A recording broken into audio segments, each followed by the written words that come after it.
Hello guys, welcome back to my channel. আমি পায়েল। আজকে চলে এসেছি অনেক দিন পরে একটা ব্লগ নিয়ে। আজকে আমি এসেছি দিদির বান্ধবীর বিয়েতে। এসে দেখি দিদি এখানে ফটোশ্যুট করছে, তাই আমি একটু ভিডিও করে নিলাম। ফটোশ্যুট কমপ্লিট করে আমরা বাড়িতে চলে আসলাম। দিদি এরপর বৃদ্ধিতে বসে গেল, নয়তো ওর গায়ে হলুদের জন্য দেরি হয়ে যাবে। দিদিকে দেখতে খুব সুন্দর লাগছে। দিদিকে বললাম যে একটু তাকাও, ভিডিও করব তোমার। বৃদ্ধি কমপ্লিট করে দিদি এখন ফটোশ্যুট করতে চলে এসেছে। পুচকেটা দেখো কি কিউট না, ওটা ওর দাদার মেয়ে। তারপর দিদির সাথে একটু ভিডিও করে নিলাম। চলো তোমাদের দেখাই ডেকোরেশনটা কেমন করেছে। দিদি যেখানে বসবে সেখানে খুবই সুন্দর লাগছে জায়গাটা। তোমাদের সাথে কথা বলতে বলতে দিদি গায়ে হলুদের জন্য একদম রেডি হয়ে গেছে। এই যে এখানে ফটোশ্যুট হচ্ছে। এবার গায়ে হলুদের যা নিয়ম আছে তাই এখানে পালন করা হচ্ছে, সব রীতি মেনে। তারপর গায়ে হলুদ কমপ্লিট করে আমরা চলে গেলাম আবার ফটোশ্যুট করতে সবাই। এই যে আমি আর দিদি এখানে ফটোশ্যুট করছে। তারপর দিদিকে একটু ডেকে নিলাম যে আসো ভিডিও করি একসাথে। তারপর আমরা যাচ্ছি এবার খেতে, কারণ অনেকটা লেট হয়ে গেছিলো। এবার আমাদের বাড়ি ফিরতে হবে, তাই আমরা দেরি না করে আর সোজা চলে গেলাম খেতে।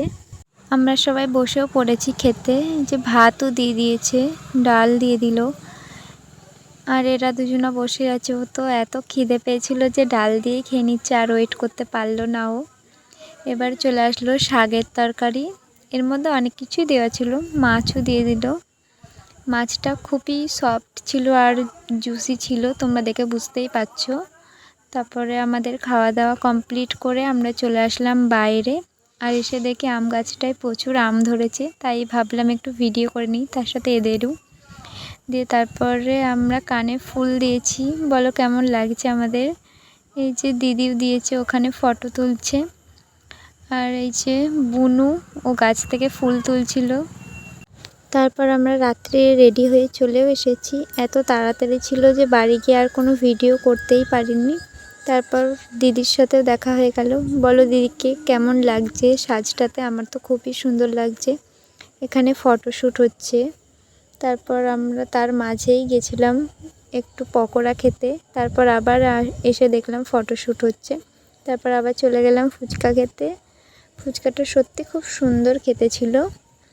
তারপর ফুচকা খাওয়া হয়ে গিয়ে আমাদের দেখলাম যে বরের গাড়িও চলে এসেছে তার মধ্যেই।